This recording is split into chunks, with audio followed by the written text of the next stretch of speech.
we said that if R is a commutative ring with unity,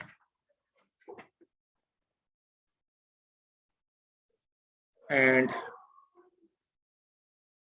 T is a multiplicative set of R, and T is a multiplicative set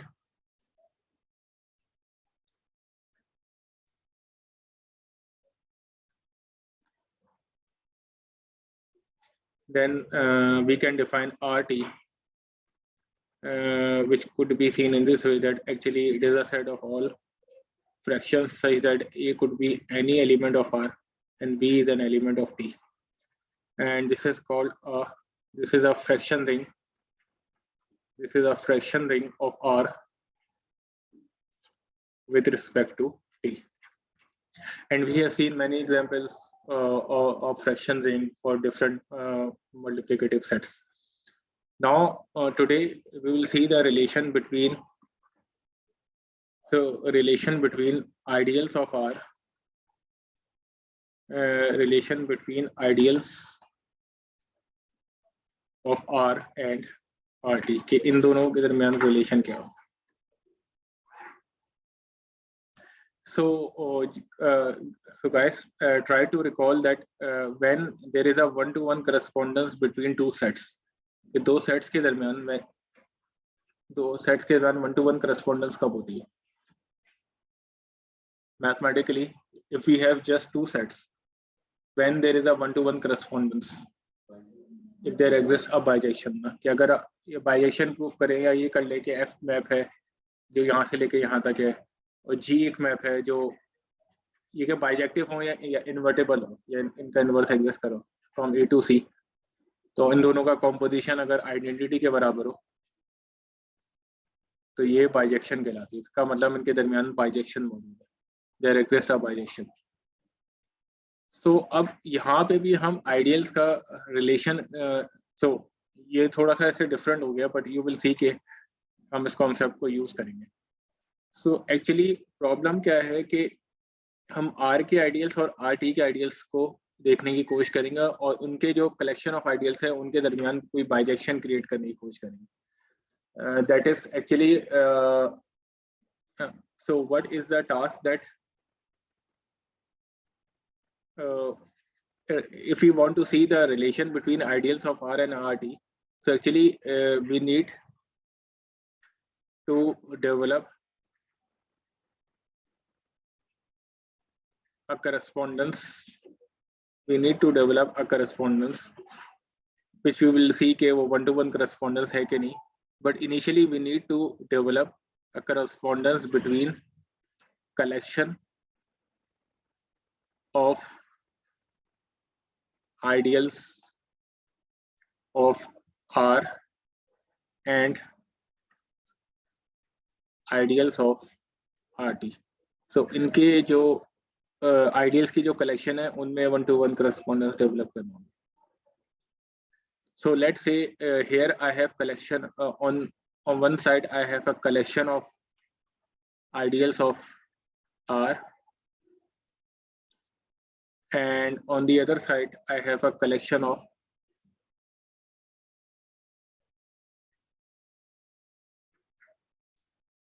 ideals of RT.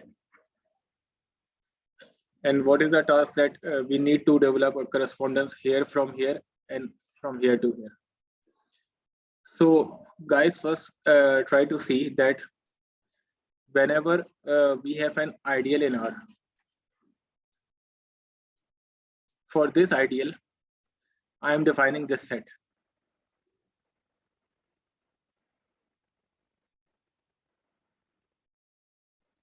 This set contain elements which are in the form of A over B, where A is an element of I and B is an element of R. So what I did that given this is given, this is so what I did that this thing is given, and for this ideal in R I am defining this set. अब इस set के elements क्या हैं? It contain all fractions such that the numerator is an element of I and denominator could be any elements of t, sorry, not r, of t, and denominator could be any element of t. तो basically मैंने इसको क्या कहते हैं, just मैंने आई की help से एक आई टी डिफाइन कराया। जैसे पहले हम रिंग को एक्सटेंड कर दिया करते थे, रिंग के फ्रैक्शन रिंग बनाया करते थे, इसी तरह for an ideal of R I actually make the fraction ideal of R. So it is also termed as the extension of I in RT. Extension of I in RT. So actually now what is my claim? जो मेरा first claim है that this thing जो आप लोग खुद से अपनी copies में प्रूफ करने की कोशिश करें, that this thing which I defined here, this thing is an ideal of RT. This thing is an ideal of RT because what I am trying to do, that I am trying to move from here to here. So what I am trying to do, that for any ideal of R, I want to define a set which is again, because यहाँ पे मुझे क्या चाहिए, collection of ideals of RT चाहिए ना. So for any ideal, in RT, for any ideal in R, I want to define an ideal in RT. तो पहले मैंने ये सेट को डिफाइन करा है, and now you can prove in 1 or 2 steps that actually this thing is an ideal with the help of ideal test. कैसे proof करेंगे? In fact बल्कि इसको ना थोड़ा सा टी लेके चले तो ज़्यादा अच्छा रहेगा, ताकि आपको आइडिया हो कि ये चीज़ उसमें से आ रही है। सो अगेन इसका अगर प्रूफ हो सकता है वो सिंपल सा हो सकता है। किस तरह से? मैं यहाँ पे प्रूफ इसको फॉलो कर रहा हूँ। लेट से अगर आपने 2 एलिमेंट लिए इस सेट के आई टी से, वो किस फॉर्म में होंगे? T1 B over T2. So these are 2 elements in IT. So जैसे ही आप इन दोनों का डिफरेंस लेंगे, A over T1 minus B over T2. So what you will get? You will get A T2 minus B T1 over T1 T2. अब नीचे अब now we know that T is a multiplicative set. This T1 and T2 are from T, and T is a multiplicative set. तो इन दोनों का product भी किस में belong करेगा? टी में बिलोंग करेगा। अच्छा, जो न्यूमरेटर है वो कहाँ से बिलोंग करेगा? वो आई में बिलोंग करेगा, क्योंकि ए और बी कहाँ से है इसमें? देखिए बाय डेफिनेशन जो न्यूमरेटर कहाँ से बिलोंग कर रहा है? न्यूमरेटर बाय डेफिनेशन जो न्यूमरेटर जो बिलोंग कर रहा है वो कहाँ से बिलोंग कर रहा है? आई में बिलोंग कर रहा है। तो अगर ए आई में बिलोंग कर रहा है तो ये चीज भी A T2 भी किसमें बिलोंग करेगा? आई में बिलोंग करेगा। B T2 भी, तो आप न्यूमरेटर आप देख सकते हैं आई में बिलोंग कर रहा है। So, इसका मतलब कि एक्चुअली ये जो डिफरेंस है ये किसमें बिलोंग कर रहा है? आई ऑफ टी में बिलोंग कर रहा है, बिकॉज जो न्यूमरेटर है वो आई में है और डिनोमिनेटर किसमें है? टी में। तो ये जो पूरा जो फ्रैक्शन बनेगा किसमें बिलोंग करेगा? आई टी में बिलोंग करेगा। एंड इन द सेम वे, तो मैं इसके प्रूफ को बहुत फॉर्मली लिख रहा हूँ। In the same way if you multiply any element of R of T, let's say एक एलिमेंट आपने ले लिया आर ऑफ टी में से, x over T, it is an element of R of T. It's mean that x is an element of R and t is an element of. अच्छा, मैं तो अब आगे जो उसमें वो करूँगा ना, जो कॉम्पिटिशन्स करूँगा उसमें मैं फिर इसको इग्नोर कर दूंगा कि इसके जो क्लासेस को इग्नोर कर दूंगा, बिकॉज नाउ आई नो कि जो मेरे जो ऑपरेशंस हैं वो इंडिपेंडेंट ऑफ द रिप्रेजेंटेटिव। तो अगर आप कोई सा भी रिप्रेजेंटेटिव यूज कर ले, आंसर आपने सेम होना है। So that's why I am just using this thing. Now, if x is an element of R and t is an element of t, now if you multiply x over t with an element of it, which is let's say a over t1, so what you will get? You will get xa over t into t1. Up now a is an element of I. Here we know that a and b are element of I. Now if a is an element of I and you multiply a with any element of R, so again you will get an element in I. And again, both T1 and T are from the multiplicative set. So if you multiply any 2 elements of the multiplicative set, you will get an element in the multiplicative set. So it shows that this whole thing is an element of IT. So this simple computation shows you that for any ideal of R, so actually, so what we have seen that for any ideal of R, we can define an ideal of RT. Okay, so हमें एक side की correspondence मिल गई है, because what we need to do, we need to develop a one-to-one correspondence. Okay, we need to develop a one-to-one correspondence between ideals of R and ideals of RT. तो मैंने एक one sided correspondence develop कर दिया कि मैंने आई के ideals लिए और उनको आरटी में एक्सटेंड कर दिया। चलिए पहले इस चीज को हम ज्यादा एक एग्जांपल के जरिए अंडरस्टैंड करने की कोशिश करते हैं। लेट्स से जो आर है वो जी है,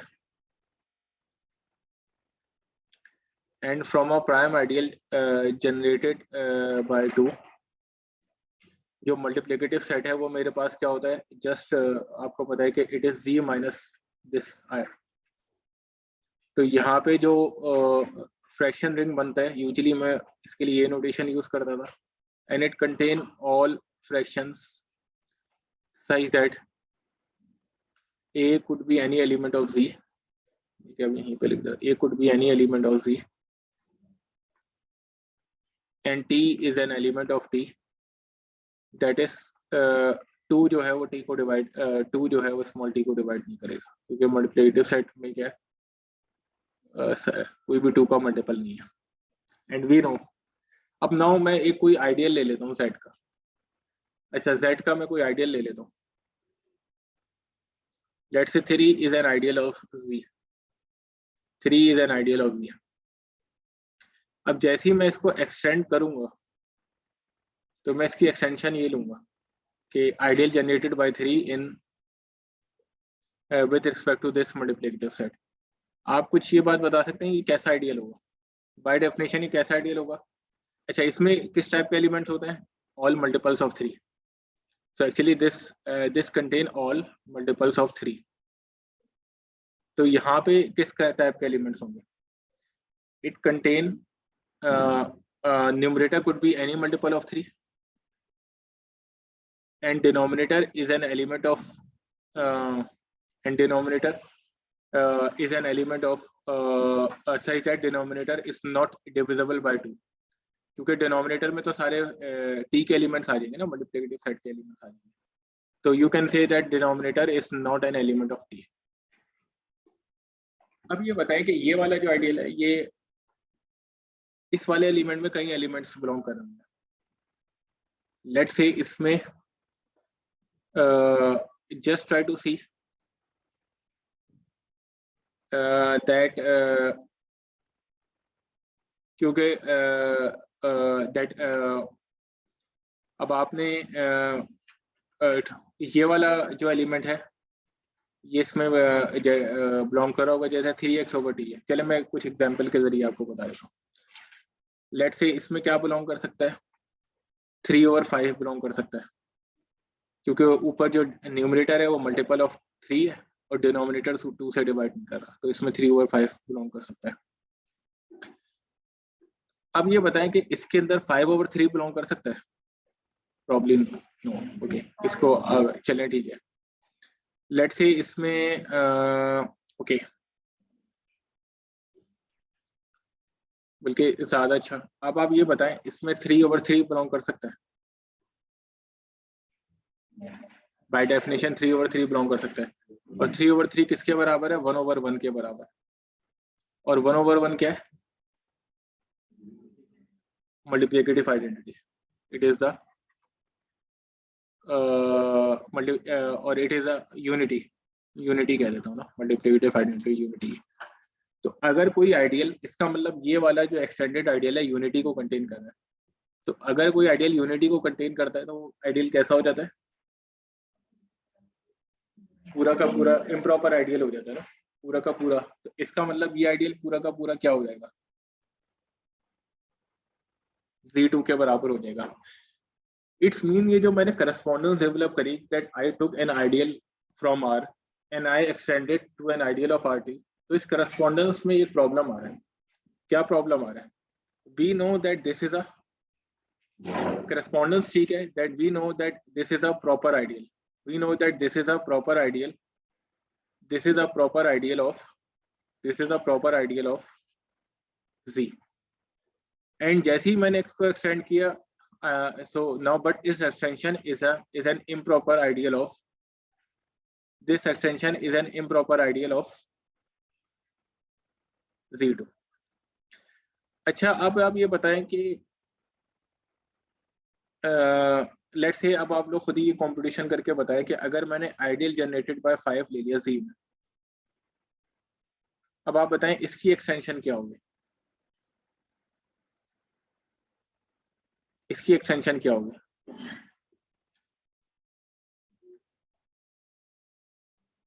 Z2 ही होगी। That's again you can check के इसमें 5/5 आ रहा होगा, तो अगेन इसमें Z2 होगी। तो मैं सिर्फ अभी प्राइम आइडियल्स की बात कर रहा हूँ या जो मैक्सिमल आइडियल्स हैं उनकी बात कर रहा हूँ Z के। लेट्स आइडियल जनरेटेड बाय 7 लिया, उसमें भी क्या आ जाएगा, 7/7 आ जाएगा। It's mean that whenever I will take any maximal ideal, it's mean that whenever I will take any maximal ideal or a prime ideal which is generated by P. Okay, चलें। अच्छा, अब एक और आइडियल में लेता हूँ। Let's say if I will take an ideal generated by 2, इसकी extension क्या होगी?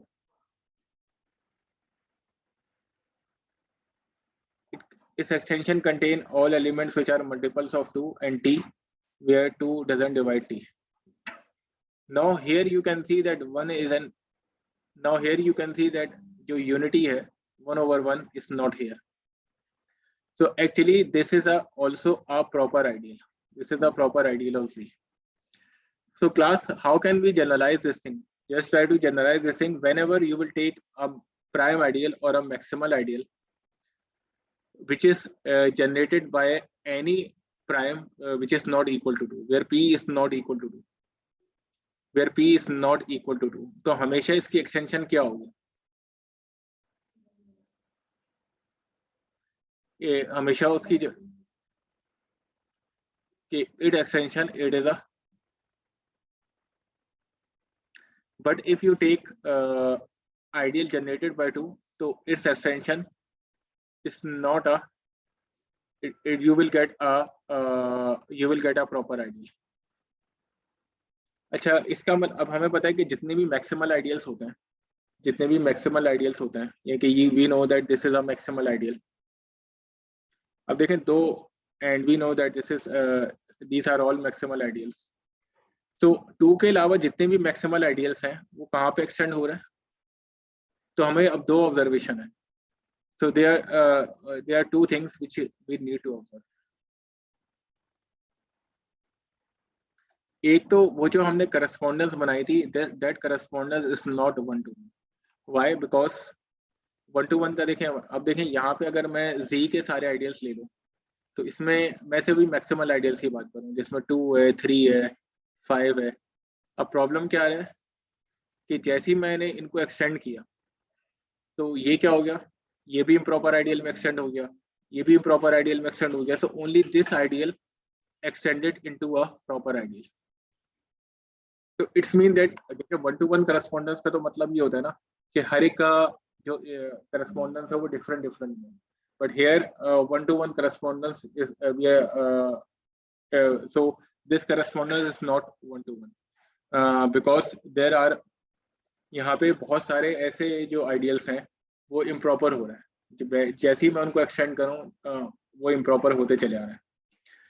So this is the first observation that the correspondence that this correspondence which is from I to IT majority is not, this correspondence is not 1-1 because there are and the second thing which we need to observe that आप ये वाला, अच्छा ये ring था, ये Z था, ये Z2 था। What you can say about के Z2 में कितने मैक्सिमल आइडियल्स होंगे? ये वाला जो मैंने फ्रैक्शन रिंग बनाया इसके कितने मैक्सिमल आइडियल्स होंगे? What you can observe? 2 होंगे। कैसे ना? देखिए ये तो सारे मैक्सिमल आइडियल्स हैं उसके, ये तो मैक्सिमल आइडियल्स हैं Z के, बिकॉज जो भी आइडियल प्राइम से जनरेट होता है मैक्सिमल आइडियल्स होता है, सिर्फ एक ही होगा ना।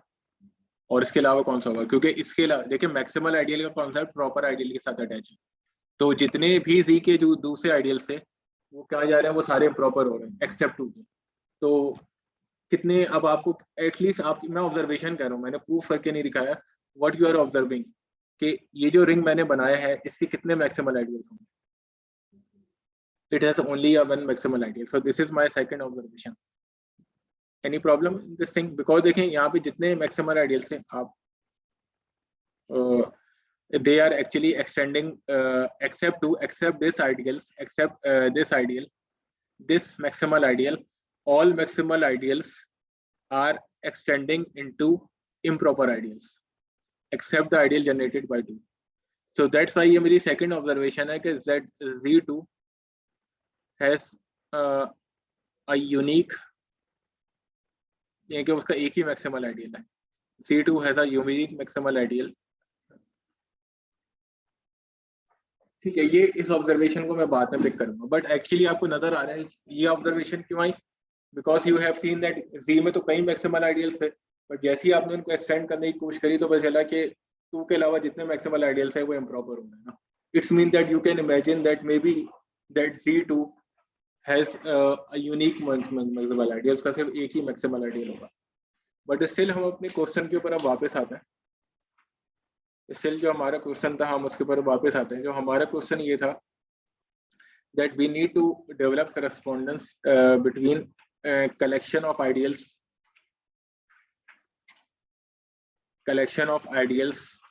of R and collection of ideals of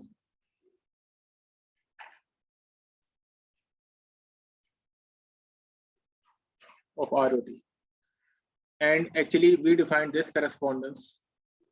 मैंने ये correspondence define करा दी थी कैसे, that whenever I will get an ideal of R, although this correspondence is not one-to-one, but still this is a correspondence, that whenever you will define an ideal of R, then I will get an ideal of R of T. Now I will try to define the inverse correspondence. मैं reverse side पे define कराने की कोशिश करूँगा कि अगर मेरे पास यहाँ पे एक ideal हो, J एक ideal हो अगर R of T का, then I want to define, let's say you can say J tutorial के लिए, then I want to define from J, I want to define an ideal of R. मैंने शुरू में ही कहा था ना that if you want to develop correspondence or moreover one-to-one correspondence, then we need maps जो दूसरे के इनवर्स हो. Although हमें पता है जो रेट वाली correspondence जो डेवलप करी है वन टू वन नहीं है, बट स्टिल हम इसको बाद में वन टू वन बनाएंगे किसी खास तरीके से. But first I want to define the inverse correspondence. That is whenever I have f an ideal J of R, इस साइड से लिखता हूँ, whenever I have an ideal J of R of T, this is given, then I want to define an ideal of R. अच्छा, मैं J tutorial कैसे define करा रहा हूँ? J tutorial मैं कैसे डिफाइन करा रहा हूँ? That it contain all elements such that their fraction with 1 as a denominator is an element of J. अभी इसको अंडरस्टैंड देखें, J के जो देखें R के एलिमेंट्स फ्रैक्शन की फॉर्म में तो नहीं है ना, they are some simple elements. So और J के एलिमेंट्स क्या होंगे? They are in the form of fractions. So what I am trying to say that in J bar I am taking only those element such that ये वाला जो fraction है which I will form with the help of this element n1, because 1 को आप हमेशा denominator में ले सकते हैं. 1 is always an element of a multiplicative form. So what I am trying to say that here I am considering only those elements such that their fraction with 1 is an element of J, because J element है RT का. J is an ideal of RT. So in general elements of J are fractions. So here I am taking only those elements. So here I am taking only those elements such that their fraction with 1 as a denominator is an element of J. So first मेरा claim क्या होगा कि first try to prove, so what is this, that this is given, and with the help of this given thing, because now I want to define the reverse correspondence, that is from the collection of ideals of RT I want to go to the collection of ideals of R. That is, for an ideal of J of RT, I want to get an ideal of R. So first we need to see that this thing. So first we need to see that this J bar is an ideal of R. कैसे proof करेंगे? Again, take two elements from J total. तो इन दोनों elements की properties क्या होगी कि whenever मैं जैसे इन दोनों का फ्रैक्शन बनाऊंगा किसमें बिलोंग करेगा? किसमें बिलोंग करेगा? डेफिनेशन क्या है? बिलोंग करेगा सॉरी,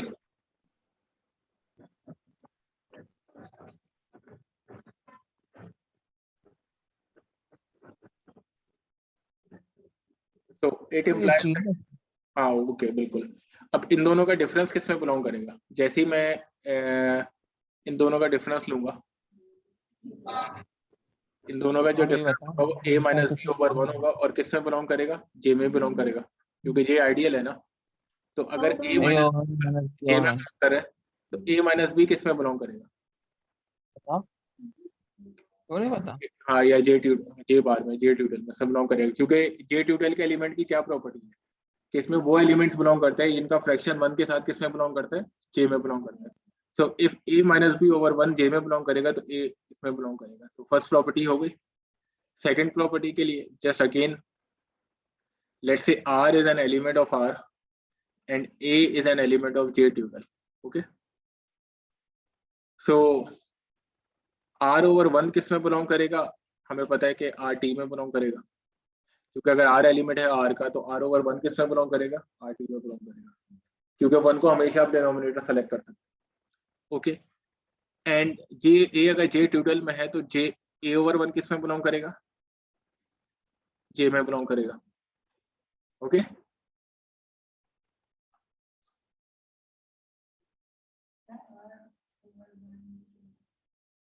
RT में बिलोंग करेगा ना, बिकॉज अगर R है एलिमेंट है रिंग का। देखिए मुझे आइडियल के लिए दूसरी प्रॉपर्टी प्रूफ कराना पड़ेगी that if I multiply any element of ring with any element of J tilde then I should get the element in J tilde. मुझे इसको आइडियल प्रूफ करना है ना, तो मैं जस्ट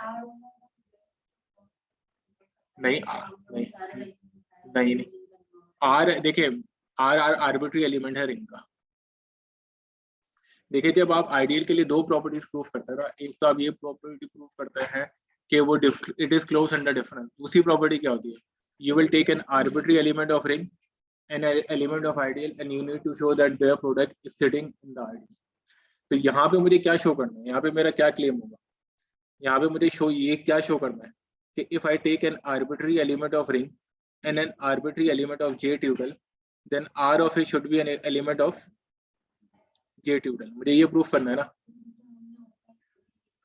ऊपर तो दोनों J ट्यूटल में थे ना, तो दैट्स वाई दोनों का जो फ्रैक्शन था J में,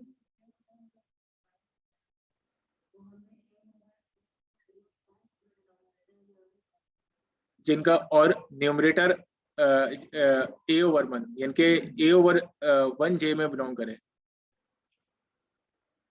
ओके, मैं इसको देखिए मैंने वो एलिमेंट पिक किए हैं रिंग के सही दैट व्हेनेवर जब मैं उनका फ्रैक्शन बनाऊं ना विद द हेल्प ऑफ 1 तो वो किस में बिलोंग करे? J में बिलोंग करे। ये मेरा इनके पॉइंट है। दैट से बात है, कुछ एलिमेंट रिंग है ना, बहुत सारे ऐसे एलिमेंट्स इनके होंगे कि जिनका डिनोमिनेटर 1 है और वो J में बिलोंग नहीं करेंगे, क्योंकि J तो एक आइडियल है ना R टीम का। So that's why whenever I will take an arbitrary element of ring and make a denominator with the help of 1, it is not necessary it is an element of J. It is not necessary. So that's why in general it is an element of my fraction ring. But whenever I will take an element from J tuple, so it will show that, मैं इसकी example भी देके आपको बता दूंगा। So it will show that A over 1 किस में belong करेगा? इनके J में इनके बिलोंग करेगा। ओके, सो दैट्स वाई क्या कहते हैं अब R over 1 RT में बिलोंग कर रहा है, A over 1 J में बिलोंग कर रहा है and J is an ideal. So R over 1 into A over 1 कहाँ पे बिलोंग करेगा? J में बिलोंग करेगा and this is equal to RA over 1। So it implies that RA over 1 किस में बिलोंग कर रहा है? J में। तो फिर RA किस में बिलोंग करेगा? J ट्यूटल में बिलोंग करेगा। सो it implies that Ra is an element of J tuple. So so actually now we got the reverse corresponding, that for an ideal in J, initially for an ideal in R, we extended this ideal. We got an ideal in RT, which is called the extension. Now for an ideal in RT, we defined the reverse correspondence. We got an ideal in R. Okay. तो यहाँ पे अब मैंने define करवा दिया कि that whenever J is an ideal of RT, then J tuple is an ideal of R. इसको मैं फॉर्मली प्रूव भी कर दिया, एग्जाम्पल भी देके चलें इसके, आपको बता सकता हूँ.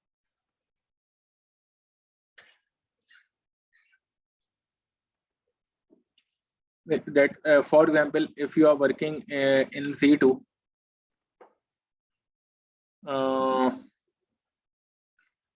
and if you and let's say take an ideal in C2,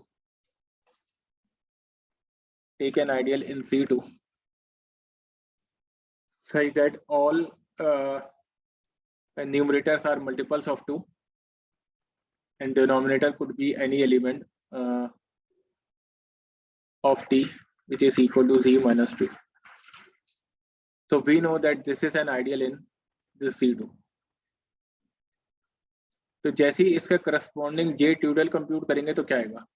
J ट्यूडल का मतलब क्या होता है कि मैं वो सारे एलिमेंट ले रहा हूँ कि जिनका जो 2 यानी कि वो सारे एलिमेंट ले रहा हूँ, यहाँ पे मैं सारे एलिमेंट ले रहा हूँ A, सही दैट A ओवर 1 किस में बिलोंग करेगा? J में बिलोंग करेगा. तो अगर A ओवर 1 J में बिलोंग करेगा तो ये न्यूमरेटर सारे के सारे क्या होंगे? किसके मल्टीपल होंगे?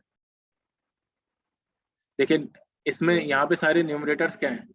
2 के मल्टीपल है. तो A ओवर 1 लूंगा तो ये भी A भी क्या हो जाएगा? 2 का मल्टीपल हो जाएगा. तो इसका मतलब A किस फॉर्म में आ जाएगा? 2x की फॉर्म में आ जाएगा. तो सही that A is an element of 2x. तो ये वाला आइडियल कौन सा हो जाएगा? J ट्यूडल वाला आइडियल कौन सा आइडियल हो जाएगा? It contain all multiples of 2x. तो it is the ideal generated by 2. तो ये सिंपल एक्सटेंशन, ये कॉन्सेप्ट हमने डिफाइन कराया है, and it is also term as the restriction. तो अब मैं दोबारा समराइज कर रहा हूँ. So actually we define 2 maps. So here we have collection of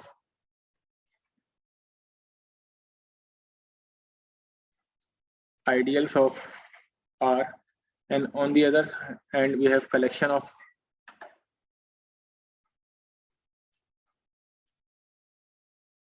ideals of R of T. So first we define this map that for an ideal I of R, I can get an ideal of R of T, and इस map को late से मैंने नाम दे दिया, phi का नाम दे दिया. इस मैप को मैंने फाई का नाम दे दिया, and this ideal is termed as the extension of, ये जो आइडियल है मैं इसको बोलूंगा this is the extension of I. Then what we did, then we defined the reverse map, that whenever we have an ideal in R T, then I can define an ideal J tuple in R. और इस map को मैंने क्या नाम दे दिया? साई का नाम दे दिया. And this thing is called the restriction of, this thing is called the restriction of J. तो इसका मतलब ये वाला जो मैप है, ये 5 वाला मैप कैसे काम कर रहा है कि इसके अंदर अगर मैं कोई भी एक आइडियल R का पुट किया तो ये क्या दे देगा? It will give me N ideal of R of T in this way. और जो रिवर्स मैप साई कैसे काम कर रहा है, that if J is an ideal of R of T, then psi of J actually it is equal to J tuple. Now we know that these two maps, that this correspondence is not one-to-one. Why this correspondence is not one-to-one? So here is a remark that this correspondence,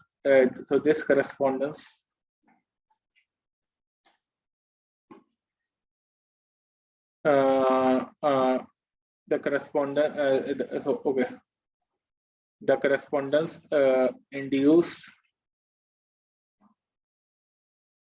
by phi and psi is not 1-to-1. यानी कि जब मैं कहता हूँ correspondence 1-to-1 नहीं है तो ये दोनों बाई यानी कि एक दूसरे के इनवर्स नहीं है या एक मैप इनमें से बाइजेक्टिव नहीं है. The correspondence induced by psi and phi is not 1-to-1. अच्छा, जब एक मैप क्या कहते हैं, जब करस्पॉन्डेंस 1-to-1 ना हो तो इसका मतलब कि इनवर्स एग्जिस्ट नहीं कर रहे, एक दूसरे के इनवर्स नहीं होंगे. अच्छा, आपको पता है कि मैप अगर बाइजेक्टिव होता है तो उसका इनवर्स एग्जिस्ट करता है. सिंपल है, सेट चीज कि मैप अगर बाइजेक्टिव होता है इट्स मीन अगर करस्पॉन्डेंस 1-to-1 नहीं है, that is they are both not inverse of each other, that is phi and psi are not inverse of each other.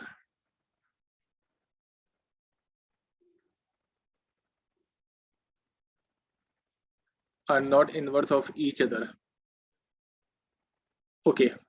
अच्छा, आप लोग को ये कॉन्सेप्ट अच्छा इनवर्स ऑफ ईच अदर होने का मतलब क्या होता है कि मैं अगर दोनों की कॉम्पोजिशन लूँ दोनों साइड से तो भी आइडेंटिटी आना चाहिए, और अगर साइड से भी कॉम्पोजिशन लूँ तो क्या होना चाहिए, आइडेंटिटी होना चाहिए. अच्छा, मगर आपको पता है कि समटाइम्स ऐसा होता है कि जो वन साइडेड इनवर्स एग्जिस्ट करता है, यानी कि एक कॉम्पोजिशन तो आइडेंटिटी होती है मगर दूसरी नहीं होती. इनवर्स एग्जिस्ट करने के लिए दोनों कॉम्पोजिशंस का आइडेंटिटी, अगर मैं कहता हूँ ना कि मैप एफ और जी एक दूसरे के इनवर्स है तो दोनों कॉम्पोजिशंस का आइडेंटिटी होना जरूरी है. समटाइम्स ये होता है कि ना तो हम उसको पार्शियल इनवर्स कह देते हैं या लेफ्ट इनवर्स या राइट इनवर्स का कॉन्सेप्ट यूज करते हैं, बट तो इनवर्स होने के लिए ये चीज होना जरूरी है. इसका मतलब ये दोनों एक दूसरे के इनवर्स नहीं है तो ये चीज होल्ड, इनमें से कोई एक चीज होल्ड नहीं करेगी, क्या पता दोनों चीजें होल्ड ना करेगी. मगर मेरा ये क्लेम है कि ठीक है, ये जो करस्पॉन्डेंस हमने डेवलप करी है ये टोटली तो 1-to-1 करस्पॉन्डेंस नहीं है, मगर पार्शियली है.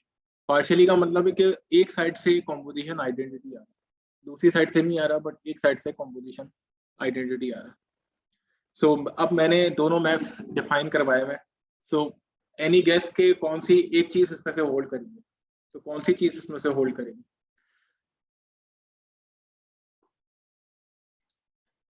अच्छा, सबसे पहले अच्छा ये बात ऑब्जर्व कर लेना, आपको भी खुद समझ में आ जाएगा. ये बात ऑब्जर्व कर लेते हैं ये क्यों एक दूसरे के एग्जैक्टली इनवर्स है, क्योंकि हमने क्या प्रॉब्लम फेस किया था.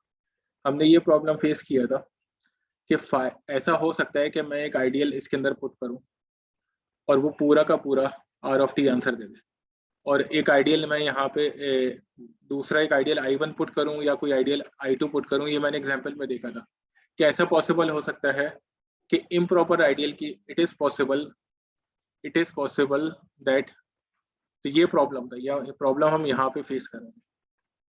ये प्रॉब्लम था कि ये दूसरे इनवर्स थे, that it is possible that extension of a proper ideal may be an improper ideal, which I showed you through an example. ना Z2 वाले example की दिया था. It is possible that extension of a proper ideal is an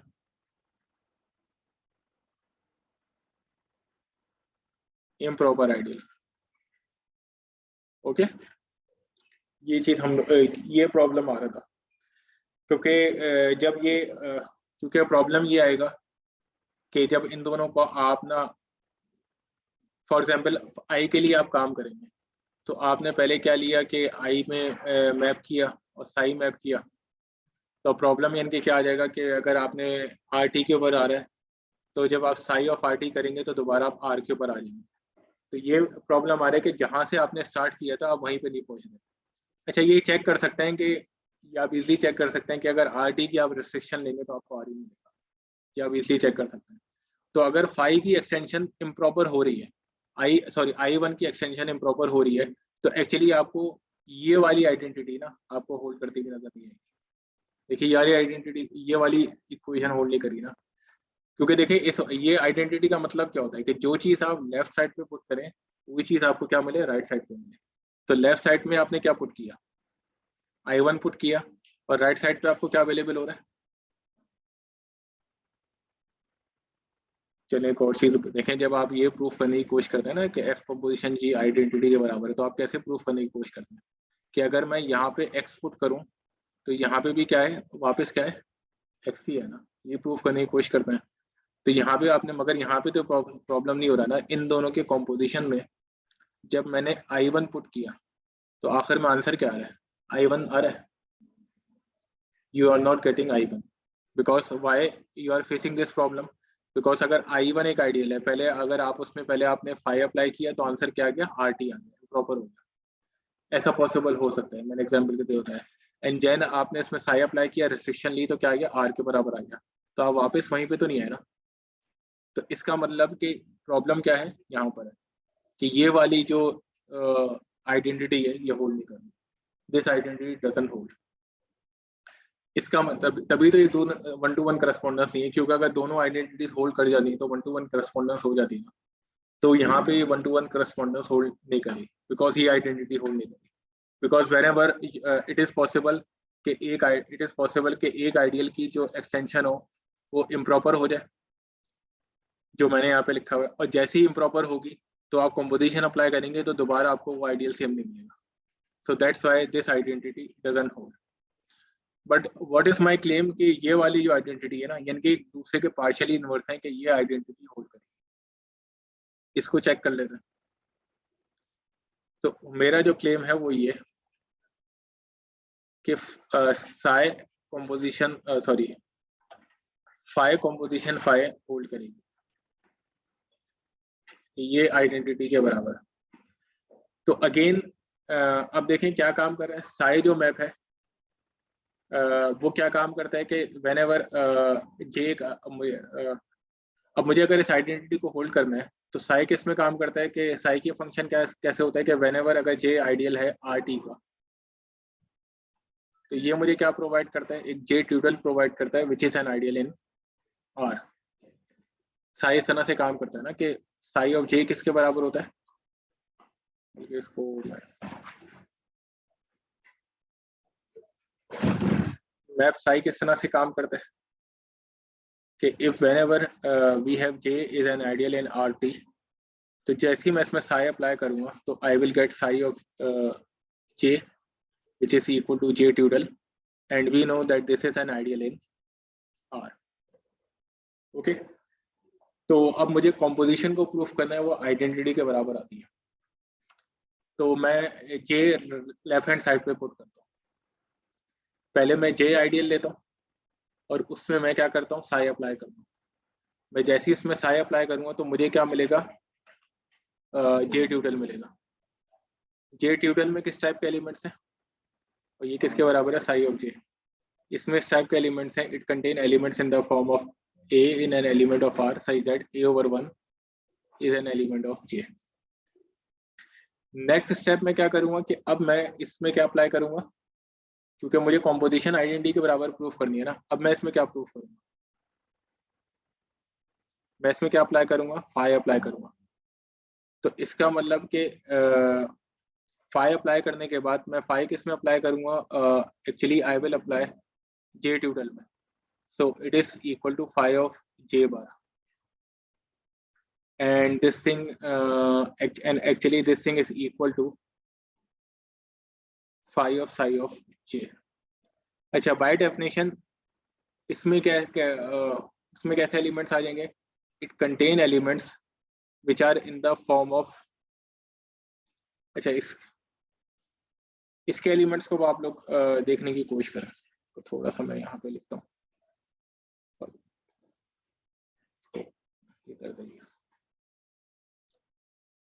okay class. तो मैंने phi apply किया, तो actually I am applying phi on J ट्यूडल।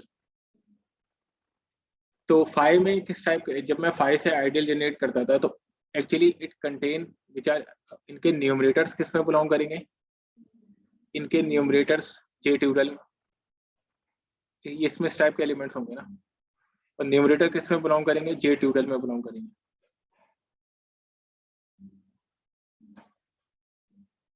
तो ये आइडियल आपको किसके इक्वल नजर आ रहा है ओवरऑल, और अगर A J ट्यूडल में बिलोंग करेगा तो a ओवर 1, तो ये क्या इम्प्लाइज करेगा, a ओवर 1 किस में बिलोंग करेगा, j में बिलोंग करेगा by definition. So now it contain all elements, इनके all fractions such that उनका जो a ओवर 1 है वो j में बिलोंग कर रहा है.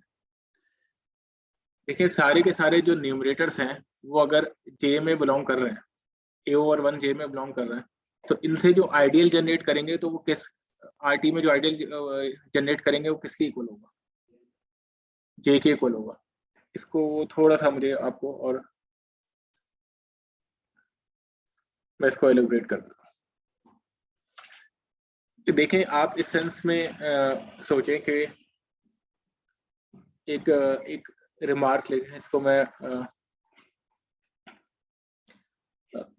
जब आप RT में कोई आइडियल जनरेट करवाते हैं, तो मैं जस्ट क्या लूं कि मेरे पास J आइडियल है RT में. ओके, J एक आइडियल है RT में. अब मैं एक सेट लेता हूँ, जिसमें ना अच्छा इसमें बहुत सारे फ्रैक्शंस होंगे, उसमें ना जितने पॉसिबल जो न्यूमरेटर्स J में आ सकते हैं ना वो आ जाए. एक सेट में लेता हूँ जिसमें J के तमाम पॉसिबल न्यूमरेटर्स आ जाए. अब मैं उस सेट से कोई आइडियल जनरेट करूँ RT के अंदर, तो वो किसके बराबर होगा, वो J के बराबर होगा. इसी क्योंकि मसला है कि डिनोमिनेटर पे तो कोई कंडीशन नहीं है ना, डिनोमिनेटर तो सिर्फ मल्टीप्लिकेटिव सेट में होना चाहिए. असल जो कंडीशन है वो न्यूमरेटर कंडीशन है. तो अगर मैं J के न्यूमरेटर से कोई आइडियल जनरेट करवाऊँ, अगर मैं J के न्यूमरेटर से आइडियल जनरेट करवाऊँ RT के अंदर, तो मुझे वो J मिलेगा. इस चीज़ को अंडरस्टैंड करने की कोशिश करें कि आपने ले लिया set of all numerators of J. ये सिर्फ अंडरस्टैंड करने की वजह है, set of all numerators of J. So whenever you will generate an ideal, तो you will get J, क्योंकि J में because आपने डिनोमिनेटर हमें कोई काम नहीं, क्योंकि उनसे आइडियल जनरेट करेंगे तो डिनोमिनेटर में तो RT के T के तमाम एलिमेंट्स ऑटोमेटिकली आ जाएंगे. तो ये चीज़ आप अंडरस्टैंड करने की कोशिश करेंगे. अगर आपने एक आइडियल जनरेट करवाया J के न्यूमरेटर से, तो वो आपको J ही आइडियल मिलेगा, क्योंकि असल जो चीज़ है, डिस्टिंक्शन है, वो आइडियल डिफाइन करने, जो फ्रैक्शन डिफाइन करने में कि नीचे के ऊपर तो जो डिनोमिनेटर है वो तो T का एलिमेंट होना चाहिए. असल जो चीज़ जो J को डिफाइन करा रही है वो उसके न्यूमरेटर्स डिफाइन करा रही है. तो उसके न्यूमरेटर्स की हेल्प से ही अगर आपने एक आइडियल जनरेट करवा लिया तो आपको क्या मिल जाएगा, पूरा का पूरा क्या कह रहे हैं, J मिल जाएगा. तो यही चीज़ हम यहाँ पे कर रहे हैं कि अगर हम लोग ये बात कर रहे हैं कि A over T, हम लोग ने आखिर में क्या सेट बनाया कि actually this set contain which contain elements in the form of A over T is such that A over 1 किस में बिलोंग कर रहा है, J में बिलोंग कर रहा है. तो एक्चुअली ये वाला जो आइडियल है वो J के सारे न्यूमरेटर से जनरेट होंगे, बिकॉज इस वाले आइडियल में क्या एलिमेंट है कि A over 1 किस में बिलोंग कर रहे हैं, J में बिलोंग कर रहे हैं, और इस आइडियल में एलिमेंट कौन सा है, A over T टाइप के. तो इसका मतलब ये हमारे ऊपर कंडीशन क्या है कि सारे न्यूमरेटर्स किस में से बिलोंग कर रहे हैं, J में बिलोंग कर रहे हैं, और इसमें तमाम पॉसिबल पे फ्रैक्शंस मैंने ले लिए. तो इसका मतलब ये जो आइडियल है ये तमाम J के न्यूमरेटर से जनरेट हो रहा है, क्योंकि जितने भी न्यूमरेटर्स हैं किस में बिलोंग कर रहे हैं, J में बिलोंग कर रहे हैं. तो इन द एंड ये आइडियल किसके इक्वल हो जाएगा, इन द एंड ये आइडियल किसके इक्वल हो जाएगा, J के इक्वल हो जाएगा. तो ये अंडरस्टैंड करने की कोशिश करें कि अगर आपने सेट ऑफ न्यूमरेटर्स से आइडियल जनरेट किया, अगर इस सेट से अगर आपने जो आइडियल जनरेट किया, so generated generated J in R of T. के पहले ये चीज़ अंडरस्टैंड करने की कोशिश करें कि जनरेशन का मतलब क्या है कि अगर आप जनरेट करेंगे सिर्फ न्यूमरेटर्स की हेल्प से, so it will give you the same ideal J. इसकी आप पर्टिकुलर एग्जांपल भी ले सकते हैं, बट ये कि आप अगर इस तरह से अंडरस्टैंड करें कि जब आप जनरेट कर रहे होते हैं तो फिर जनरेट करने में आप इसको रिंग के किसी भी एलिमेंट के साथ मल्टीप्लाई करवा सकते हैं, तो फिर आपको न्यूमरेटर्स की फिक्र नहीं है, क्योंकि न्यूमरेटर तो आपको सारे रिंग प्रोवाइड कर देगा. आपको सिर्फ बात की फिक्र है कि जो डिनोमिनेटर्स की फिक्र नहीं है, because denominators will come from the ring. असल जो चीज़ है वो आपने न्यूमरेटर पे कॉन्सेंट्रेट करना है. So if are all numerators are from J, यानी कि ये आपको पता है कि ये आपने J के सारे न्यूमरेटर से कोई चीज़ जनरेट कराई है, तो ऑटोमेटिकली T तो यहाँ पर आ जाएगा ना. तो फॉर एग्जांपल अगर मैंने इस चीज़ को मैंने इस तरह से डिफाइन करवाया कि इसमें मैंने वो तमाम एलिमेंट्स A ले लिए सही that A/1 is an element in J। इसके ये कंडीशन ऐसे डिफाइन करा है, इसका मतलब मैंने सारे J के न्यूमरेटर्स का सेट ले लिया। अब जैसे ही मैं इससे कोई आइडियल जनरेट करवाऊंगा तो अब क्या प्रॉब्लम होगा, इसमें किस टाइप के एलिमेंट्स आ जाएंगे? मैं नहीं, अभी जिनका जब जनरेट करेंगे फिर तो आप तमाम चीजों से मल्टीप्लाई कर रहे हैं ना, फिर इनके तमाम एलिमेंट से मल्टीप्लाई करते हैं, तो जिनका अब तो न्यूमरेटर डिनोमिनेटर कुछ भी आ सकता है ना, तो इनसे जो आइडियल जनरेट करेंगे वो क्या आएगा? A/T आएगा ना, where A/1 is an element of J, यानी कि J क्या होगा, उसका न्यूमरेटर होगा, और T is an element of T। तो ये अगेन ये मुझे पूरा आइडियल J के बराबर नहीं मिल जाएगा, ये मुझे पूरा J का आइडियल नहीं मिल जाएगा।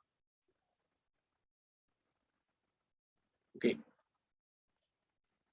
चलो इसको एग्जाम्पल के जरिए एलिब्रेट करता है।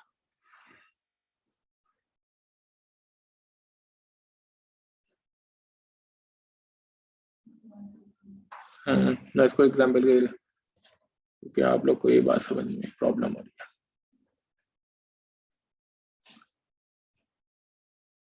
बल्कि यहीं पे एग्जाम्पल लिखना बहुत अच्छा है।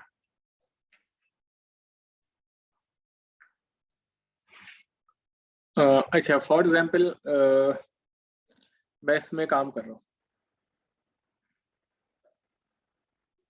C2 में, और मैंने एक सेट ले लिया जिसमें शामिल है 0 2 4, यानी कि 0 2 4 6 और उन सबके माइनस वाले भी ना, ये सेट ले लिया। अब इससे जो इस सेट को चले मैंने S सेट का नाम दे दिया। अब इससे जो आइडियल जनरेट करवाऊंगा Z2 के अंदर, वो कौन सा आइडियल होगा? इससे जो आइडियल जनरेट कराऊंगा Z2 के अंदर, वो कौन सा आइडियल होगा? नहीं, S नहीं होगा।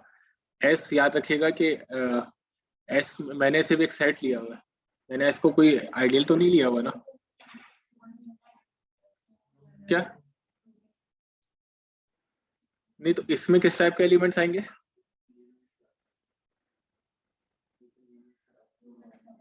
नहीं, जिनके न्यूमरेटर S से बिलोंग करेंगे, बिल्कुल बात ठीक है कि जिनके न्यूमरेटर S से बिलोंग करेंगे और डिनोमिनेटर किससे बिलोंग करेंगे? T से, जो मल्टीप्लिकेटिव सेट होगा। यानी कि इसमें, यानी कि यहाँ पे समझ लें मैंने ये सेट ये ले लिया था, मैंने इसमें 2 के सारे मल्टीपल ले लिए थे ना, तो इसमें 2x/T टाइप के तमाम एलिमेंट होंगे, और T किस में बिलोंग करेगा। तो ये मैं जनरेशन का कॉन्सेप्ट आपको बताना चाह रहा हूँ। देखिए हम यहाँ पे क्या हो रहा है, यानी कि इससे जो आइडियल जनरेट हुआ, ये असल में अब मैं आप इसको रिवर्स साइड में बता रहा हूँ, और ये वही वाला आइडियल है जो 2 की एक्सटेंशन है, ये वही वाला आइडियल है जो 2 की एक्सटेंशन। तो क्लास जस्ट मैं आपको ये बताना चाह रहा हूँ कि जब आपने एक आइडियल लिया और उसके न्यूमरेटर से अगर एक आइडियल जनरेट किया, तो you will get the same ideal. This is a point कि अगर आपने एक आइडियल लिया और उसके न्यूमरेटर से कोई आइडियल जनरेट किया, उसमें प्रॉब्लम क्या है, क्योंकि डिनोमिनेटर, जब आप आइडियल जनरेट करने की बात करते हैं तो उसका मतलब आप डिनोमिनेटर तो कुछ भी ले सकते हैं, तो डिनोमिनेटर लेने में प्रॉब्लम नहीं है। तो अगर असल जो प्रॉब्लम है न्यूमरेटर लेने में, तो if you take an ideal in R(T) and generate an ideal with the numerators, so again you will get the same ideal, because denominator का कोई इशू नहीं है, क्योंकि जनरेट करने का मतलब, तभी मैंने आपको यहाँ पे जनरेट होने का वर्ड यानी कि बताया, जनरेट होने का वर्ड यूज किया। तो actually the same thing is happening here, कि यहाँ पे जो आइडियल मैंने A/T लिया, अब यहाँ पे ये अब A/T लिया, अब सारे के सारे न्यूमरेटर किस में थे? A/J में, यानी कि मैंने सारे J के न्यूमरेटर से एक आइडियल जनरेट कराया। तो अगेन क्योंकि सारे न्यूमरेटर्स किस में बिलोंग कर रहे हैं? J में बिलोंग कर रहे हैं, और यहाँ पे उससे मैंने, तो this is an ideal generated bye numerators of J, तो अगेन वो क्या होगा? J के बराबर आएगा। सो पॉइंट यानी कि यही है कि जो इस एग्जाम्पल से आपने समझ में आई है कि that whenever we started from here, we started from J, then we apply psi, and then we apply phi. So again मुझे क्या मिल गया? J के बराबर मिल गया, क्योंकि psi अप्लाई करने के बाद पहले मुझे J ट्यूडल मिला, और फिर J ट्यूडल से जो मैंने आइडियल जनरेट, J ट्यूडल का जब मैंने ये एक्सटेंशन ली, तो यहाँ पे मैंने जब J ट्यूडल की एक्सटेंशन ली, तो इसका मतलब ये कि मेरे पास वो आइडियल आ गया जो J से के न्यूमरेटर से जनरेट होगा, तो एक्चुअली वो J के इक्वल होगा। तो इट्स मीन कि एक्चुअली दिस थिंग होल्ड्स, कि ये वाली जो आइडेंटिटी है ये आइडेंटिटी होल्ड करेगी, but the second identity doesn't hold. अच्छा, अब ये बताएं कि सेट थ्योरी में आपको पता है कि अब आप क्या काम करते हैं। अगर स्टिल मैं इंसिस्ट करूं कि आपको 1-to-1 करस्पॉन्डेंस ही चाहिए, चले just from the set theory के अगर आपको ये बात पता हो कि ए और बी दो सेट हैं और यहाँ से लेके यहाँ तक एक मैप एफ जा रहा है और यहाँ से लेके यहाँ तक एक मैप जी जा रहा है। अब एफ कॉम्पोजिशन जी तो आइडेंटिटी के बराबर नहीं है, but G composition map F identity के बराबर है। और स्टिल आप चाह रहे हैं कि ना कोई मैप तो मैं चेंज ना करूं, मैं स्टिल ये जो मैप्स हैं ये कुछ ना कुछ 1-to-1 करस्पॉन्डेंस क्रिएट करें। ये मैप्स अभी 1-to-1 करस्पॉन्डेंस क्रिएट नहीं कर रहे बिकॉज इनका जो कॉम्पोजिशन है आइडेंटिटी के बराबर नहीं है, just from the set theory. But still आप चाह रहे हैं कि मैप तो मैंने डिफाइन करा दिए, but still I need the 1-to-1 correspondence, तो क्या काम करूंगा?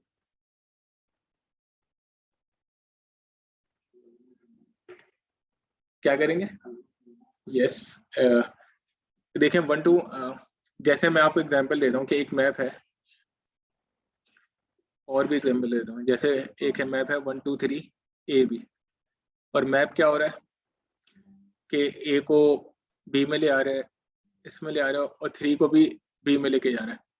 तो मैं कह रहा हूँ भाई मैप तो ये रहेगा, तो आप फिर क्या करेंगे? आप कहेंगे अच्छा मैं अगर यहाँ से 3 हटा दूँ तो ये अब मैप क्या हो जाएगी? 1-to-1 हो जाएगी, क्योंकि आपने अब ये सोचा नहीं मैप तो मुझे चेंज नहीं करना, मगर अगर मैं उसको थोड़ा सा जो डोमेन वाला जो चीज़ है जो सेट है उसमें से कुछ एलिमेंट्स रिमूव कर दूँ तो क्या पता 1-to-1 होना या इंजेक्टिव होना अचीव हो जाए। क्योंकि अभी अगर दो एलिमेंट एक जैसे में जा रहे हैं तो आप कहेंगे अच्छा मैं जो प्रॉब्लम वाला एलिमेंट था उसको हटाना, यानी कि एक सिंपल वे है जिसके बारे में हम सेट थ्योरी वाला में सोचते हैं कि मे बी मैं सेट्स के अंदर कुछ चेंज करके मैं उनको चेंज कर दूँ। तो यहाँ पे भी हम ना यही लॉजिक अप्लाई इनके करेंगे, मगर हमें रिमूव अब किस चीज़ को करना है ये चीज़ देखना पड़ेगा। हमें रिमूव उस चीज़ को करना है, हमें पता है कि हमारे पास वहाँ पे 1-to-1 करस्पॉन्डिंग का प्रॉब्लम क्यों हो रहा था, क्यों ये वाली जो थी आइडेंटिटी के बराबर नहीं आ रही थी, ये यानी कि साई कॉम्पोजिशन फाई आइडेंटिटी के बराबर नहीं हो रहा था बिकॉज कुछ ऐसे आइडियल्स थे कि जिनका जो प्रॉपर थे मगर उनका इमेज क्या हो रहा था? इम्प्रॉपर हो रहा था। तो अगर मैं अपनी जो कलेक्शन है, क्योंकि पहले मैं यहाँ पे कलेक्शन क्या ले ली थी? पहले मैंने यहाँ पे क्या ले ली थी? कलेक्शन ऑफ ऑल आइडियल्स ले ली थी, collection of ideals of R ले ली थी। अब प्रॉब्लम ये है कि इसमें और यहाँ पे collection of ideals of R T ली हुई थी। अब प्रॉब्लम यहाँ पे ये आ रहा था कि यहाँ पे कुछ ऐसे आइडियल्स थे कि जो यहाँ पे जाके ना इम्प्रॉपर हो रहे थे। तो इसका मतलब और इनकी वजह से ये आइडेंटिटी होल्ड नहीं करती। तो अब मैं क्या करता हूँ उन सारे आइडियल्स को, अब आइडिया क्या है कि मैं उन सारे आइडियल्स को उस कलेक्शन में हटा देता हूँ कि जो इम्प्रॉपर हो रहे हैं, तो जो जिनकी एक्सटेंशन क्या हो रही है? इम्प्रॉपर हो रही है। तो मैं अब यहाँ पे इसका मतलब मैं यहाँ पे कंडीशन लगा देता हूँ, मैं सेट को थोड़ा सा क्लोज कर लेता हूँ। कंडीशन क्या ले देता हूँ? अब मैं यहाँ पे कलेक्शन ऑफ ऑल आइडियल्स ले रहा हूँ सच दैट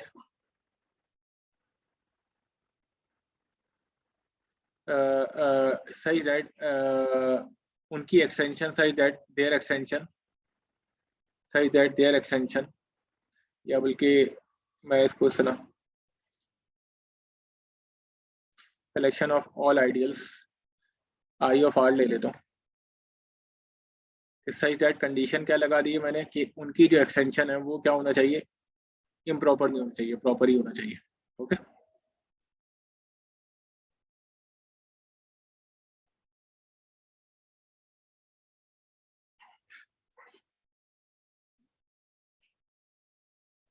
ये बात आपको आगे समझ में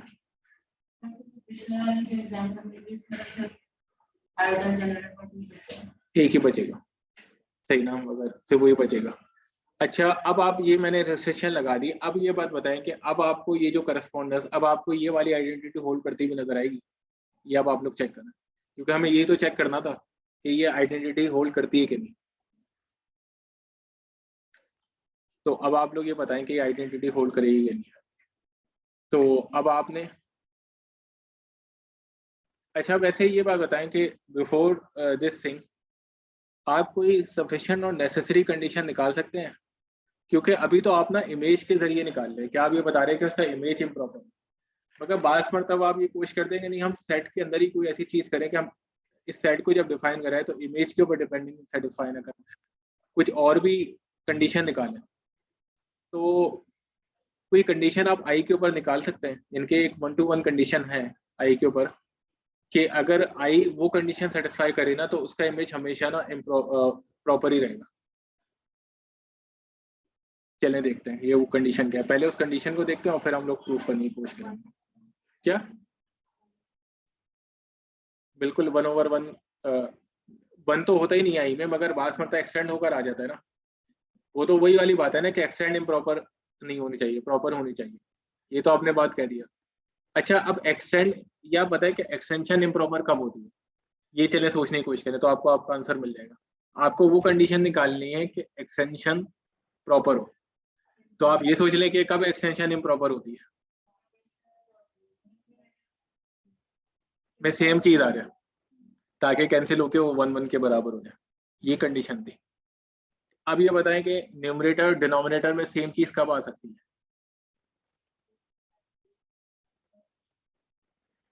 एक चीज आने का मतलब है कि कोई चीज उनके दरमियान कॉमन हो। आप ये बताएं कि अगर मेरे पास आई आइडियल है आर का, और मैं अब आपने बताया कि डिनोमिनेटर और न्यूमरेटर सेम होने चाहिए। अच्छा न्यूमरेटर कहाँ से आ रहा है, आई में से आ रहा है, और डिनोमिनेटर किस में से आ रहा है, टी में से आ रहा है, मल्टीप्लिकेटिव सेट में से आ रहा है। तो इसका मतलब कि अगर मैं आई ऑफ टी में से कोई एलिमेंट पिक कर दूं, कोई एलिमेंट हो, लेट्स से अगर टी एलिमेंट हो जो दोनों में बिलोंग करे, तो टी ओवर टी किस में बिलोंग करेगा, इसकी एक्सटेंशन में बिलोंग करेगा। तो इसका मतलब क्योंकि ये टी एलिमेंट है ये आई में भी है और टी एलिमेंट डिनोमिनेटर भी है, तो इसका मतलब 1/1 किस में बिलोंग कर जाएगा, आई टी में बिलोंग कर जाएगा, और आई टी क्या हो जाएगा, इम्प्रॉपर हो जाएगा। तो इस तो कंडीशन क्या निकाली कि आपने खुद ही बताई कि अगर डिनोमिनेटर में और आइडियल में कोई चीज कॉमन हो, एक चीज कॉमन आ जाए तो वो एक 1/1 इंड्यूस करेगा, जिससे आइडियल क्या हो जाएगा, प्रॉपर हो जाएगा। तो इसका मतलब डिनोमिनेटर और आइडियल में कोई चीज कॉमन नहीं होना चाहिए। तो एक्चुअली ये कंडीशन है, this is the main condition जिसको अक्सर बुक्स में लिखा जाता है कि इवन के आई और टी में कि हम वो आइडियल्स लेंगे सही दैट उन आइडियल्स के दरमियान और मल्टीप्लिकेटिव सेट के दरमियान कोई चीज कॉमन ना हो। कॉमन ना हो तो उसका एम्प्टी सेट होना। सो इनफैक्ट अब हम लोग ये एक्चुअली प्रूफ करेंगे कि दैट एक्चुअली जो मैं आपसे करस्पॉन्डेंस डेवलप करूंगा कि कलेक्शन ऑफ आइडियल्स, कि कलेक्शन ऑफ आइडियल्स को मैं दोबारा लिख रहा हूँ, collection of ideals of R I of R such that I intersection T अगर एम्प्टी हो, and collection of ideals of R T, then जो करस्पॉन्डिंग इनके दरमियान बनेगी वो 1-to-1 करस्पॉन्डिंग होगी। मगर अभी तक मैंने इसको प्रूफ नहीं किया, मैं प्रूफ करके बता देता हूँ कि लेट से यहाँ पे फाई था, यहाँ पे साई था, तो we already proof this fact that phi composition phi it is equal to identity, so already proved. Now to develop the correspondence, now we जो मेरा नेक्स्ट टास्क क्या होगा, मेरा जो नेक्स्ट टास्क हुआ वो ये कि between this collection what I need to prove that psi composition phi किसके इक्वल होगा, ये भी किसके इक्वल होगा, आइडेंटिटी के इक्वल होगा। चलिए अब इसको प्रूव करने की कोशिश करना। So let's say I is an ideal of R, तो जैसे ही आपने इसकी एक्सटेंशन ली you will get phi of I which is equal to I of t। तो ये एक्सटेंशन हमें पता है किसके इक्वल है, it contain all elements which are in the form of a over t such that a is an element of I and t is an element of t। Then फिर आपने क्या apply किया, इस map में आपने Sai apply किया, फिर आपने यहाँ पे साई अप्लाई किया। सो आफ्टर अप्लाइंग साई, अब साई किस तरह से काम करता है कि वो सिर्फ वही एलिमेंट लेता है कि जिनके जो न्यूमरेटर से बिलोंग करे। तो बेसिकली ये किस तरह से मैप वर्क करेगा, that it contain all elements A such that A/1 is an element of IT। अच्छा, यहाँ पे आपको कंडीशन है कि आपको पता है कि ये ना जो चीज़ रहेगी ये प्रॉपर ही रहेगी ना, ये अब आप क्योंकि हमने कंडीशन लगा दी कि ये चीज़ प्रॉपर ही रहेगी, तो ये वाला आइडियल कौन सा आइडियल आ जाएगा। देखिए, अगर A/1 IT से बिलोंग करेगा तो इसका मतलब A किससे बिलोंग करेगा, अगर A/1 IT से बिलोंग करेगा तो A किससे बिलोंग कर जाएगा, I से बिलोंग कर जाएगा ना। तो इसका मतलब ये वाला आइडियल आखिर में कौन सा आइडियल आपको मिल जाएगा, I आपको मिल जाएगा ना, अवेलेबल हो जाएगा। तो again we started from I and we ended in I। तो ये वाला थोड़ा सा सिंपल था, इतना मुश्किल नहीं था, because here you can see that जैसे ही हमने एक्सटेंड किया तो एक्सटेंड में वो सारे फ्रैक्शंस आ गए कि A किस में बिलोंग कर रहे हैं, I में से बिलोंग कर रहे हैं, और J जो और न्यूमरेटर तो किसी से बिलोंग, डिनोमिनेटर किसी भी T से बिलोंग कर रहा है, ये T में से बिलोंग कर रहा है।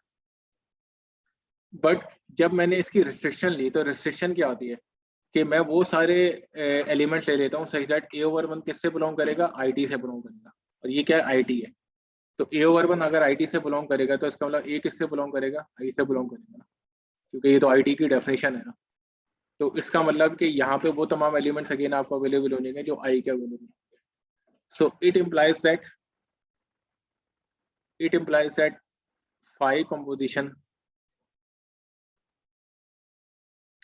फाई किसके बराबर है, आइडेंटिटी के बराबर है। और moreover you can say that actually इसमें जब मैंने I पुट किया था तो अगेन मुझे क्या मिल गया, I के बराबर मिल गया, which proves this claim. So actually now we develop these two maps.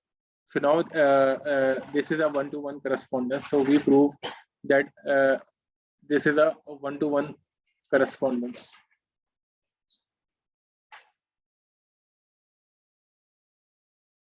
Between collection of ideals of R such that their intersection with the multiplicative set is empty, and the collection of ideals of RT. तो अब देखें, पहले अब example देख लेते हैं। पहले हमें क्या प्रॉब्लम हो रहा था जिसको हमने अब सॉल्व किया। पहले हमें ये प्रॉब्लम हो रहा था कि अगर मैं Z लूं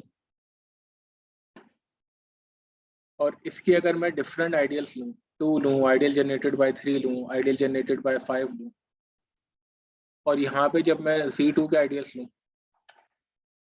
तो अब नाउ मुझे क्या इशू फेस हो रहा था, मुझे इशू अगेन क्या आ रहा था कि मैं जो 2 से जो आइडियल, 3 से जो आइडियल ले रहा हूँ, अच्छा वो बेसिकली क्या हो रहा है, इम्प्रॉपर हो रहा है 5 से।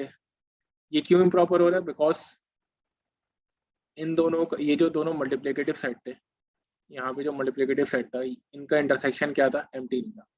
बिकॉज यहाँ पे मल्टीप्लिकेटिव सेट क्या है, यहाँ पे मल्टीप्लिकेटिव सेट क्या है, Z minus ideal generated by 2। तो इसका मतलब इसमें तो इस मल्टीप्लिकेटिव सेट में 3 आ रहे हैं ना, और इस आइडियल में 3 आ रहे हैं, तो इन दोनों के यहाँ कॉमन नहीं है। तो इसी तरह तो ये प्रॉब्लम हमें इस वजह से आ रहा था।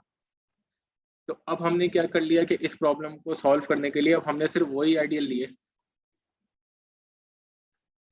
जिनका इंटरसेक्शन T से क्या आएगा, एम्प्टी आएगा। तो इसमें जो सबसे बड़ा जो आइडियल आ जाएगा वो क्या आ जाएगा, आइडियल जनरेटेड बाय 2 आ जाएगा। फिर और ऐसे तमाम आइडियल्स आ जाएंगे जो 2 के सबसेट्स होंगे, ideal generated bye 4, ideal generated bye 4 आ जाएगा, आइडियल जनरेटेड बाय 5 आ जाएगा। तो जैसे ही मैं इसकी एक्सटेंड करूंगा, जैसे ही मैं इसको यहाँ पे एक्सटेंड करूंगा, सो आफ्टर द एक्सटेंशन, सो यहाँ पे जस्ट मेरे पास क्या होगा, सिर्फ ये वाला आइडियल मिलेगा, ओके। एंड बाकी जितने भी एक्सटेंशन जो आइडियल्स होंगे वो सब तमाम इसके सबसेट्स होंगे। So from this picture you can see that easily that actually this Z2 contain only one ideal। ये जो Z2 है इसके अंदर सिर्फ एक ही आइडियल है, it has a unique maximal ideal. इसके अंदर आइडियल तो बहुत सारे हैं बट मैक्सिमल आइडियल क्या है, सिर्फ एक है, it has a unique maximal ideal. तो इस एग्जांपल ने आपको दोनों बता दिया कि किस टाइप के जी के आइडियल्स के दरमियान और जो Z2 के कौन से आइडियल्स के दरमियान 1-to-1 करस्पॉन्डेंस होगी। बिकॉज ये वाला जो आइडियल है, ये 4 वाला आइडियल, जो आइडियल जनरेटेड बाय 4 होगा इसको करस्पॉन्ड करेगा। ये वाला जो आइडियल है, आइडियल जनरेटेड बाय 2, ये जो हमारा मेन आइडियल है। और यहाँ पे ये वाला आइडियल है, ये क्या इसका यूनिक मैक्सिमल आइडियल। इसके अलावा यहाँ पे कोई और मैक्सिमल आइडियल नहीं है।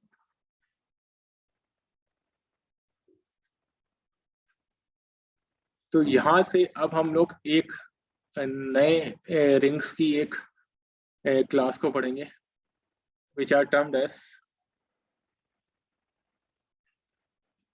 local rings. So definition क्या है, that a ring R is called a local ring if it has a unique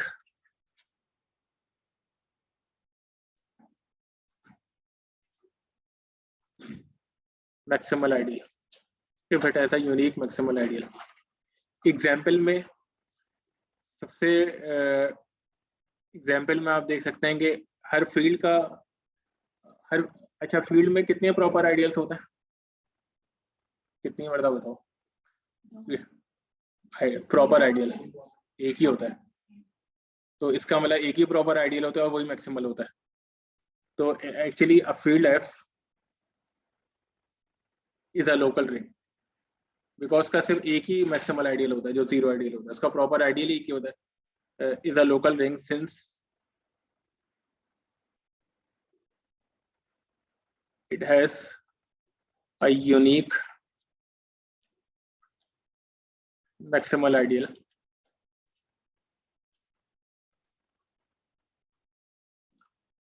दूसरी एग्जांपल मैंने आपको भी बताई that Z2 जो हम इस तरह से डिफाइन कराते हैं that it contain elements in the form of A over T where A could be any elements of Z and 2 doesn't divide T. This is a local ring. ये भी क्या है, लोकल रिंग है, क्योंकि अभी हमने इसका देखा है कि इसका सिर्फ एक ही, मैं इसको फॉर्मली प्रूफ करके डालूंगा कि इसका सिर्फ एक ही unique, since it has a unique maximal ideal जो 2 से जनरेट हो रहा होता है।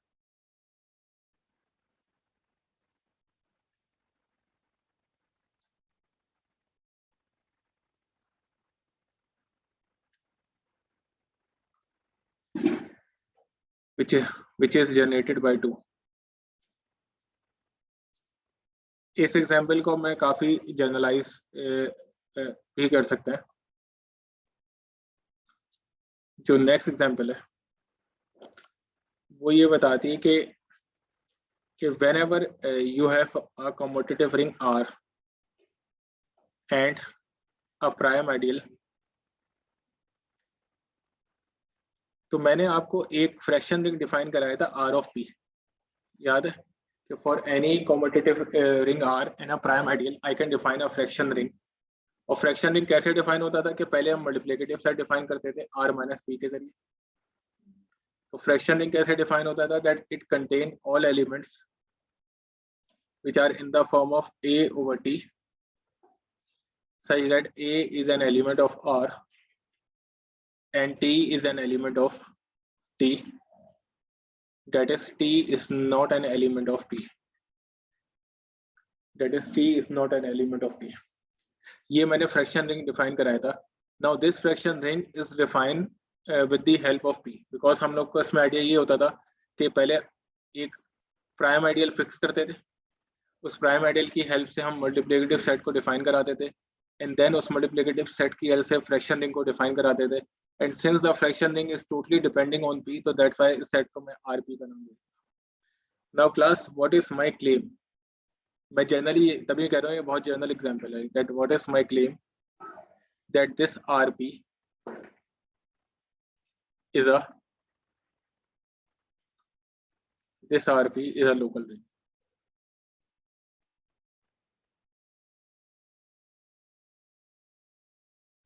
What is my claim that this RP is a local ring? ठीक है, मैं इस क्लेम को थोड़ी देर बाद इसको यानी कि प्रूफ यानी कि करूंगा, but this RP is a local ring, यानी कि मैं ये प्रूफ करूंगा कि इसका एक ही मैक्सिमल आइडियल यानी कि है, इसका इट हैज ओनली, तो इसका एक ही मैक्सिमल आइडियल है। एंड देन जो टर्म यूज होती है that this and it is called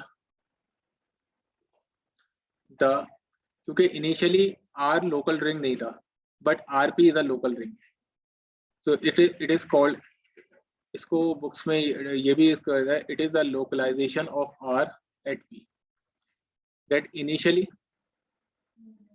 R is not a local ring, but now with the help of P we define a multiplicative set, and now RP is a local ring. So this is called the localization, के हमने उसको localize किया, पहले वो local ring नहीं था, अब हमने उसको localize करके फिर एक ring बनाया, so it is called the localization of R at P. Okay,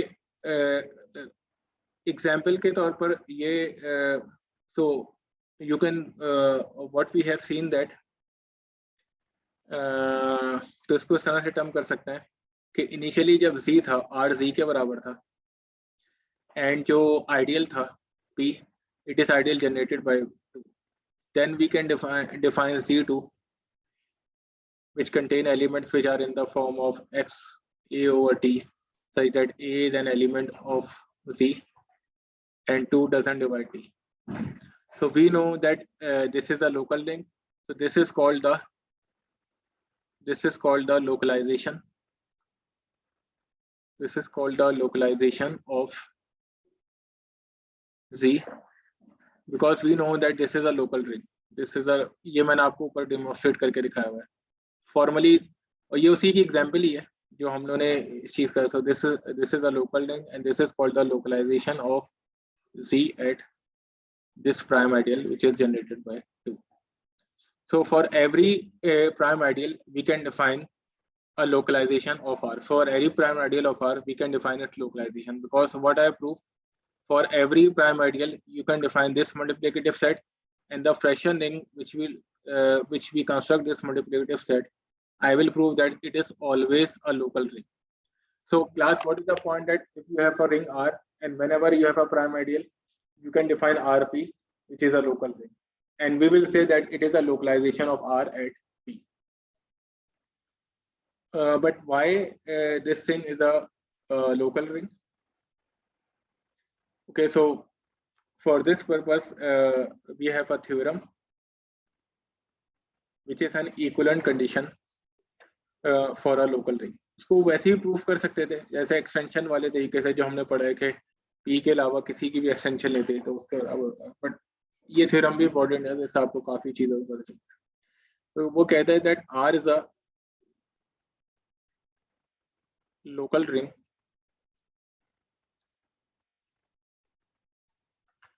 if and only if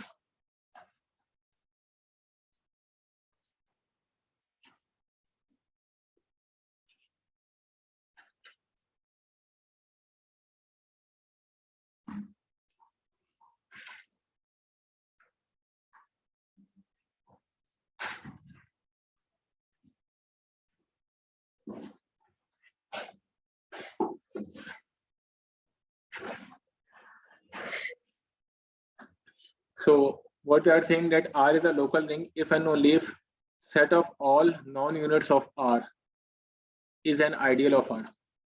अच्छा, इस थ्योरम से दर्शाता है कि ये जो मैंने एग्जांपल दी थी उसके लिए थ्योरम प्रूफ करना है, पर थ्योरम से पहले कुछ जो फैक्ट्स हैं जो आपको मालूम होना चाहिए।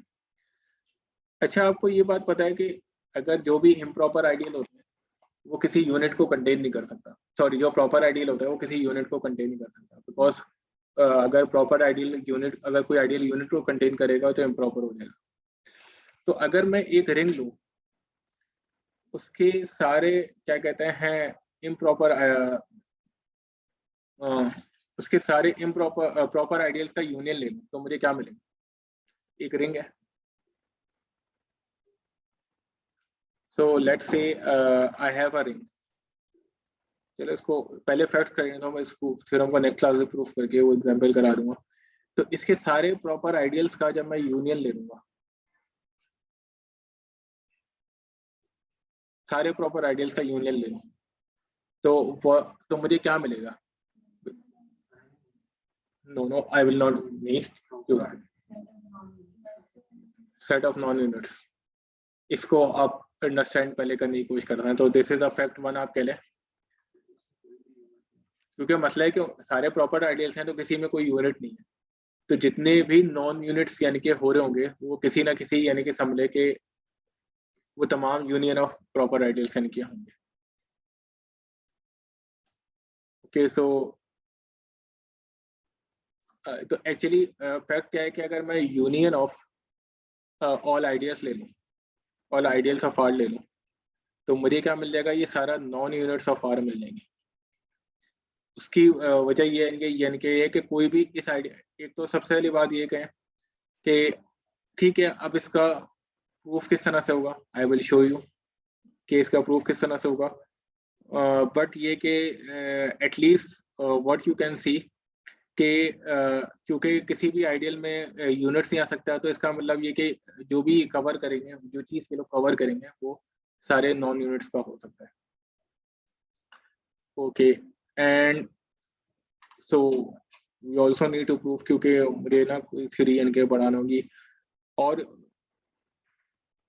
तो ज़रा हम नेक्स्ट क्लास में थोड़ा सा रिवर्स जाएंगे, जो भी मैं करवा रहा हूँ पहले उनको प्रूफ करेंगे और फिर वापस जाएंगे, क्योंकि वो मैंने कोई चीज़ आपको पहले पढ़ानी थी वो अभी नहीं पढ़ाई है, तो उनको प्रूफ करेंगे। अच्छा ये बात एक हो गया, क्या? हाँ देखिए नॉन, हाँ बाकी ये मैं प्रूफ करके दूंगा कि बाकी कोई नॉन यूनिट्स नहीं बचेंगे ना, वो तमाम यानी कि हर, उसकी वजह यानी कि ये है कि देखें जब कभी भी आप कोई नॉन यूनिट लेंगे और उससे जो आइडियल जनरेट करेंगे, आप ये बात कह रहे हैं कोई नॉन यूनिट्स नहीं बचेंगे, तो उसको आप इस तरह से आराम से देख सकते हैं कि अगर आपने कोई नॉन यूनिट लिया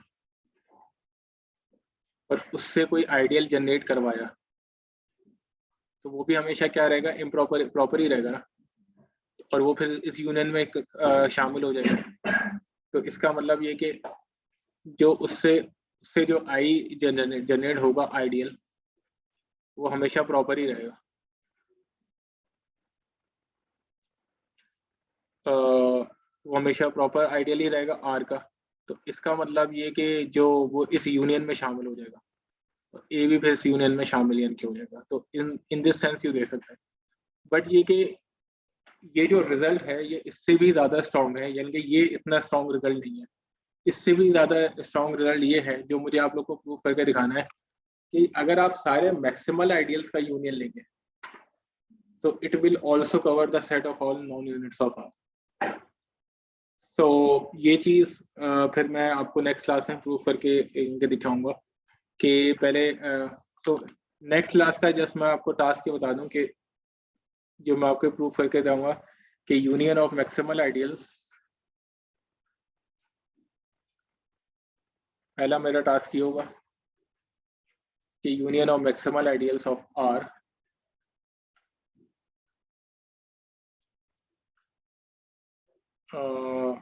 it is equal to actually non-units of R,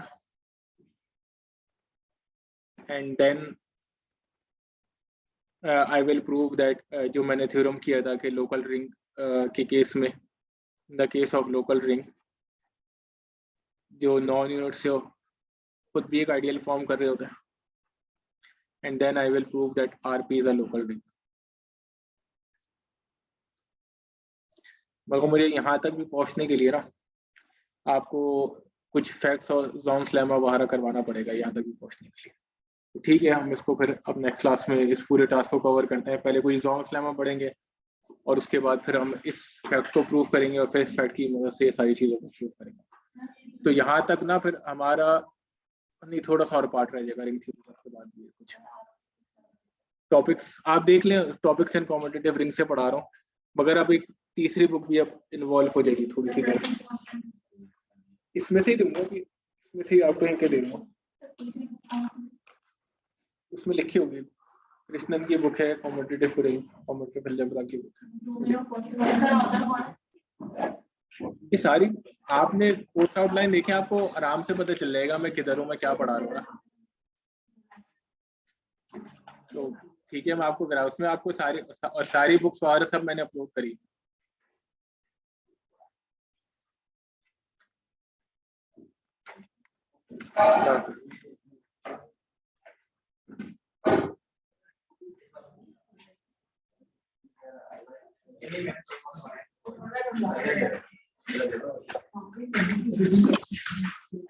हाँ मैं कर